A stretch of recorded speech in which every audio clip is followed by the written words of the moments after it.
li tax nag ñu jël suñ kàddu di wax mooy avantage yi nga xamante ne nii moo ñëw ci suñ gox bii te am ñu taxaw di ko xeex te ñun nag ñu lànk ne loolu du fi amee muy dañoo amoon lu am solo perte ci ay employés yu bari muy usine Sisalek bi nga xam dafa ñëwoon ci dëkk bi créer fi ay employés yu bari daan liggéey affaire bëtëre te tëj Pout ak Njaxat ak dëkk yi ko wër yëpp perte ci ay employés yu bari ñu amaan nag beneen usine boo xam ne nii yàlla dañu ko indilaat am ñu taxaw ne loolu du am te loolu nag di ay avantages yu bari si ñun ndax ku ne xam na ne Sénégal liggéey yombu fi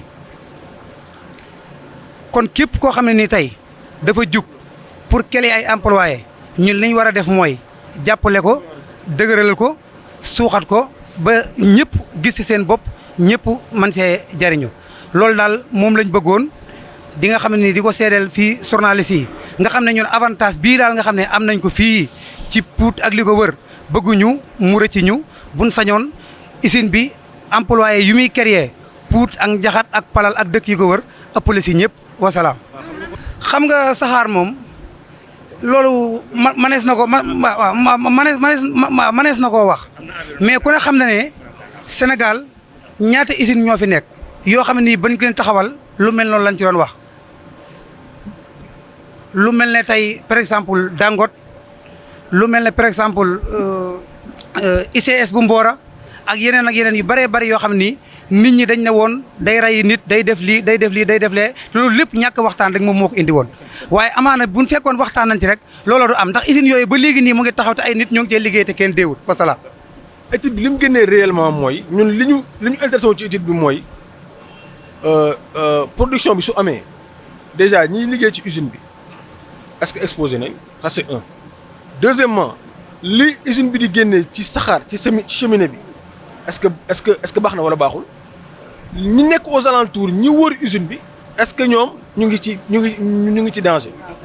voilà dëkkuwaay bi est-ce que ñoom waa tool beeg village yi nekk ci à côté est-ce que y a un problème donc 3 axes yooyu ñun ci axes yooyu mais lañ liggéey mais ci ñaari axes yi mais vraiment amul problème ñaari axes yi mooy bu njëkk bi mooy cheminée bi li muy génnee cheminée bi li muy génnee dafa respecter réglementation bi la moo ko waral li ko waral mooy filtre bii ñuy utiliser filtre la boo xoolee ci ginnaaw fi y a un système de filtration bu mat 100 filtres lañ installé donc saxaar si balaa muy dem ci kaw dañ koy filtrer ba pare mu soog a dem donc ñun avant muy génn nag ci jaww ji nag ñun dañuy mesurer on s'est rendu compte que ne les niveaux étaient très bas les niveaux yi ñu am dafa ndawoon trop voilà non bon c'est très en deçà de la limite quoi vraiment c'était dafa ndawoon trop quoi. loolu nag même yow boo taxawee fii actuellement four mi ngi dox boo demoon nii xool doo gis saxaar ci kaw lenn ko waral mooy filtre bi soo amuloon filtre bi saxaar su ñuul si yëpp mais day génn mais lii dañ koy filtrer te boo leen bëggee après mën na leen wan ubbil leen kii bi ngeen xool filtration bi ni mu mel loolu dafa efficace te loolu moom vraiment usines yëpp dañoo waroon def ni moom. du am benn impact ci population. ah non y a pas de problème non amul impact loolu moo waral nag impact boobu moo waral ñun ñu pousse étude bi dem ba nag xool dëkkuwaay xool village yi xool tool yi village ak tool yi ñaari mbir lañ def dañoo jël saxaar si dañu di nooy poussière bi dañ ko jël yóbbu ko ci benn laboratoire bu nekk université Cheikh Anta Diop moom moo ñu defal analyse bi ñun néew nañ ñun dafa wàññi wala dafa yokk non laboratoire bi moo ñu ko wax ñaareel ñun jël suuf si parce que souvent saxaar si bu naawee bu waddee mën na dal ci suuf xam nga donc ñun ñaari éléments yooyu lañ jël donc li nañu di nooy ak suuf si dañ ko mesurer te bu ñëwee ci laboratoire bi li ngeen ñu indil amul contamination plomb loolu dafa am solo amul contamination plomb donc tey sur des preuves scientifiques mën nañu wax carrément que ni usine bi ci activité bi muy dox moom recyclage batterie plomb yi mooy métaux yi impact bi amul très sincèrement. voilà effectivement loolu insisté naa ci sama étude bi parce que étude bi dafa gis ne que ci biir local de production bi foofu nag contrairement ak ci village yi foofu saxaar si bëri na polluants yi bëri nañ donc ñun lu am dañ koy wax donc ci biir usine fii saxaar si fii souvent xam nga gars yi dañuy am ay niveau yoo xam ne c'est pas normal donc loolu j'ai insisté pour mettre en place système boo xam ne da ngay am ay équipement personnel ay masques nag pas n'importe quel masque dafa am masque à gaz ak masque à poussière donc masque adapté ci activité bi ak ay lunettes xam nga voilà donc loolu c'est des choses yu ma wax dans l'étude s'il y a des problèmes on le dit c'est pourquoi moom ci système bi léegi dafa def benn système de filtration de l'air c'est-à-dire air bi nekk ci ambiance de travail ci local bi da koy renouveler da koy xëcc filtrer ko yóbbuwaat ko ci biir donc foog aussi nit ñi di travailleurs yi nekk ci biir usine bi di nooy air bu xaw a voilà bu normal quand même. Ah oui il faut loolu moo tax ñu produire un rapport xam nga ce rapport là ñu bëri mën nañ ko jot lire ko xool li nekk ci biir waxtaan aussi population bi pour ne leen na non li ngeen di nooy saxaar si ngeen di nooy amul plomb. waaw mais sur quelle base xam nga man ñëw ma fi taxaw yow di wax lu wax doon dama ñëw indi le rapport avec des certificats de laboratoire pas man yu ma créé yu laboratoire bi wax xam nga ku ñëw wax ak ku ñëw indi rapport du nekk benn mënul nekk benn man j'ai un rapport là dama indi rapport bu leer bu disponible voilà donc c'est un travail scientifique qui a été fait dans les règles de l'art li ñu ko defee normalement ni mu war a amee la amee mais li mu wane mooy contamination plomb fi ñu toll actuellement amagul te waa ji mais bien sûr mais bien sûr ñu ngi ci circuit bi te waa ji dafa jël te propriétaire bi jël engagement yu leer nañ ne day am suivi xam nga tey ñu def étude bi rek ku nekk dem c'est pas loolu taxu ñoo jóg dañ koy topp chaque mois ñu bindal ko rapport wane ne ko ne li ngay produire baax na wala baaxul bu ñu defoon rapport ci benn mois mu am ay dépassement ñu ne ko yow kat mois bi weer bi li nga liggéey am na problème parce que gis nañ ci village bi wala ci kii bi am na ay commencé na yokku moom mu rectifié wu. Est-ce que ministre de l'environnement yabal na fi ay techniciens ñu ñëw fii saytu. oui mais loolu moo tax ñu jox leen autorisation ñu redémarrer waat léegi nag à condition que ne ngeen topp affaire bi c'est-à-dire doo leen ñëw rek commencé noonu da ngeen am kenn ku leen di topp ku leen di defal ay rapport bu amee problème mu ne y a un problème comme dans le local de production fi ñu nekk nii y avait des soucis dañ ko wax ci rapport bi ne la boo xoo ci rapport bi ku ko liir bu baax laa wax de dina gis ne problème yi am waxu nañ ko y a des problèmes on l'a dit mais quant à nag nga dem ba ci ne dëkkuwaay bi village bi am na plomb loolu amul ça n'existe pas waaw déchets yi dafa am gestion xam nga déchets yu bëri am na yu bëri yoo xam ne comme dafa am four bu fi nekk four yi mën na ko lakk te bu ko lakkee énergie lay nekk te loolu mën ko utiliser donc déchets yi une grande partie li ci gën a bëri dañ koy lakkaat li nga xamante ne mënuñ ko lakk nag comme ay huile yenn huile yi am na ñoo xamante ni seen liggéey mooy defaraat huile ñooñu leen ñuy woo ñu ñëw ñu jël ko voilà. ci sànni mooy li nga xam ne fekke naa ko ndax depuis usine bi commencé ba léegi maa ngi fi di liggéey ci dëkk bi nag laa dëkk mais bu ma leen waxee dëgg tamit te réew mi yëpp bëgg koo dégg dëkk bi dafa am ay nit ñoo xam ne dañuy jóge ci àll ba kenn xamul fu ñu jóge ñëw di wax dëkk bi maanaam di sol seen nopp yi loo xam ne amul man dama koy wax waa dëkk bi bu ñu paree na ma ñëpp seetaan dama koy wax waa dëkk bi ne leen ñi ñëw pour di leen wax ñoom nañ leen defal ay études ñëw andil leen man loolu laa bëgg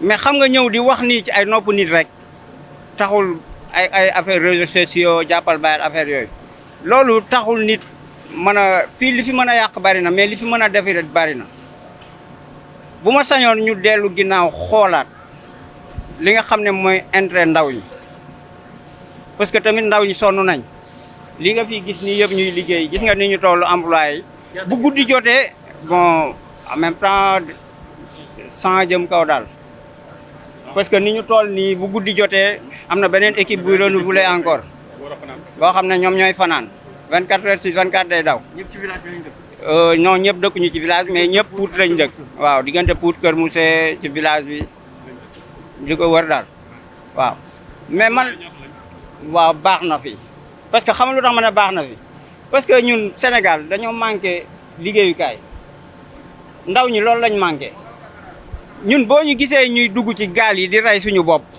ak di topp ci politiciens yi di sànni xeer di taali pëna ñàkk a liggéey ko waral puis nit mënul chaque instant ñu arrêté usine arrêté plus de 500 emplois sànni leen ci àll bi nii ñuy taxawaalu koo ci fay benn 10 000 francs na ko ñëwal sànni xeer nga dem ci kër day dem mais nañ bàyyi nit ñi liggéey li may wax nag mooy président nay jéem a jël ay responsabilités moom ak ay ministres am nañuy jéem a xool chaque instant lii nga xam ne mooy intérêt ndaw ji ñu ciy liggéey dégg nga nit ñi nag mënuñu chaque instant usine bu dawal benn 1 an ñu tëj la xam nga di la wax ay kenn xamul mais gouvernement du ñu ay cuune lan moo tax ñu teg fi environnement ñoom ñoo leen fi teg mais fii sanc ñu ko sans environnement ñoo def étude impact bi ah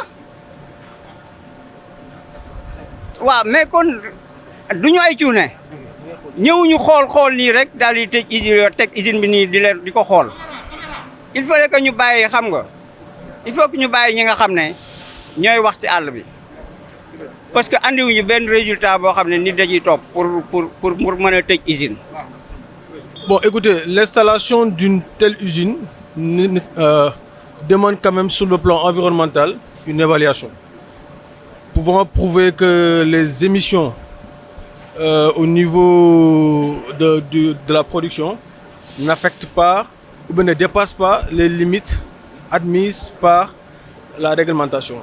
Donc nous avons effectué une étude sur 3 axes. D'abord les rejets, donc qu'est-ce qui ressort au niveau de la cheminée, et au niveau aussi de l'air ambiant, donc la qualité de l'air que les gens respirent dans le voisinage.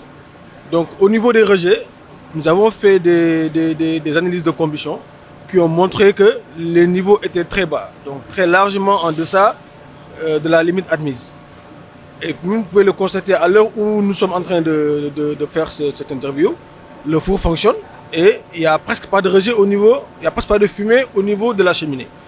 Donc ça prouve qu'effectivement le système marche, et dans le process de cette usine, on a un système de filtration.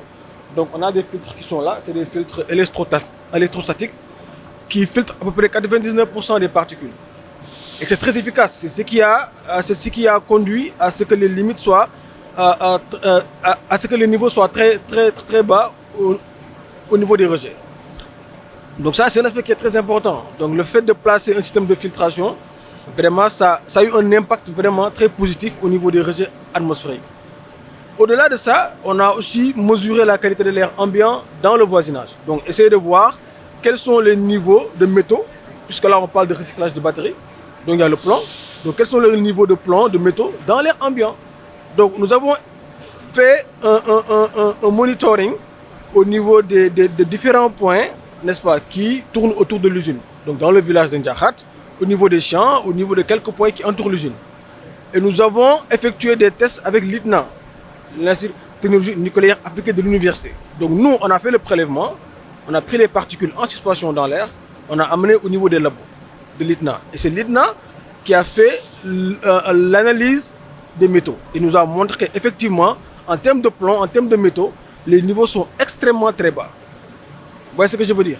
Donc maintenant, il y a quelque chose qui est ressorti maintenant au niveau de l'analyse de ces particules-là dans l'air, c'est qu'il y a un taux d'argile très élevé au niveau des poussières en suspension.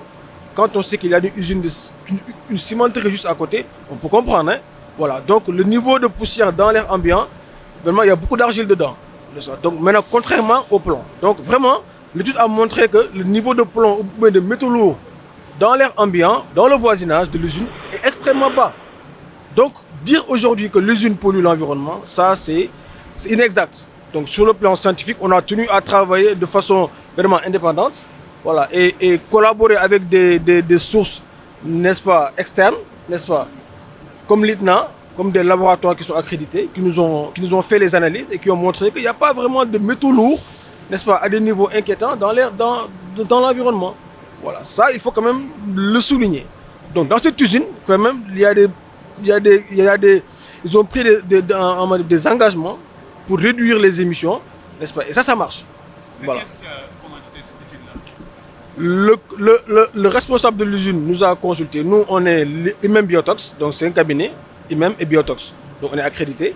Donc nous, on a fait des prélèvements et on a tenu à travailler avec des laboratoires qui sont indépendants. Donc à qui on a amené ces prélèvements et qui nous ont montré qu'il n'y a pas de niveau de dépassement dans l'air. On a même fait mieux.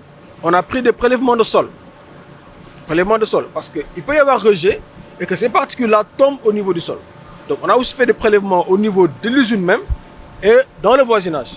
Et ces mêmes prélèvements ont été aussi analysés par l'ITNA, qui a montré qu'il y a les niveaux de plomb ou bien les niveaux de métaux lourds sont très très très bas en deçà vraiment des limites admises par le Sénégal. Donc, on peut dire que vous avez travaillé en toute impartialité. Ah non mais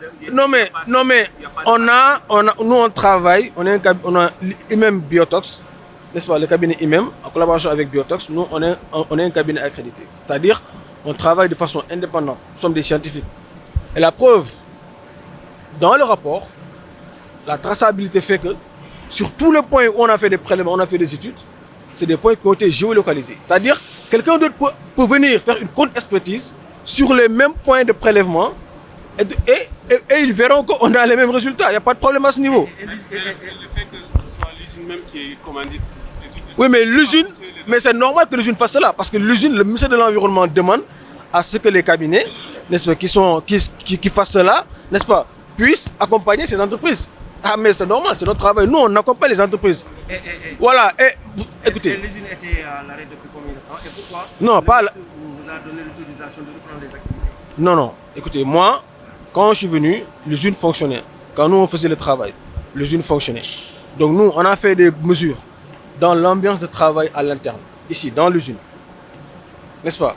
Donc on a fait des mesures. On a fait des mesures au niveau des rejets, donc ce que la cheminée donne, et dans le voisinage. À l'interne, dans l'usine, on a trouvé des niveaux, c'est normal, on est dans le local de production, des niveaux qui méritent à ce que l'usine prenne des engagements fermes pour limiter l'exposition des travailleurs. C'est normal, on est dans le local de production.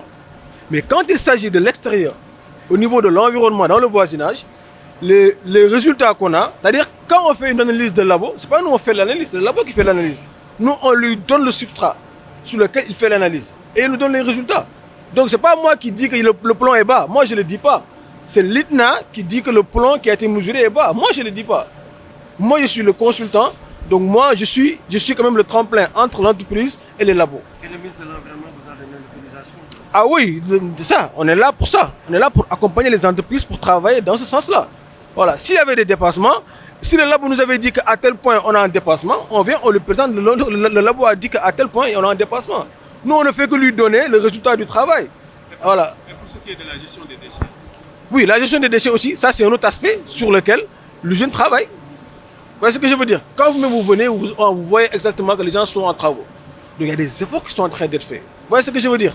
Voilà. Donc nous, on l'accompagne sur tous les aspects du travail. Vous voyez ce que je veux dire? Donc il y aura une politique de gestion adéquate, respectueuse des déchets qui seront au niveau de cette usine. S'il y a à recycler, ils vont recycler. S'il y a à détruire, on va détruire.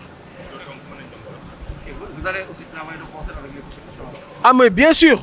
C'est-à-dire le rapport qu'on a produit, il est disponible. C'est-à-dire vous pouvez prendre ce rapport-là, aller faire une contre-expertise. Il n'y a pas de problème.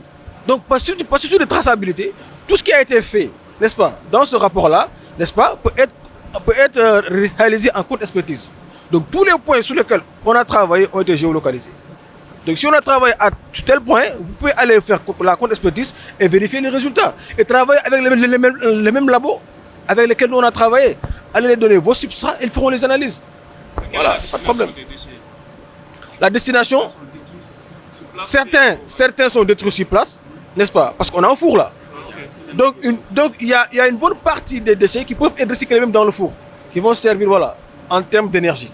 Voilà. Et une autre partie qui est où on a des gens, n'est-ce pas, des externes qui viennent pour récupérer ce type de déchets là. Il n'y a pas de problème.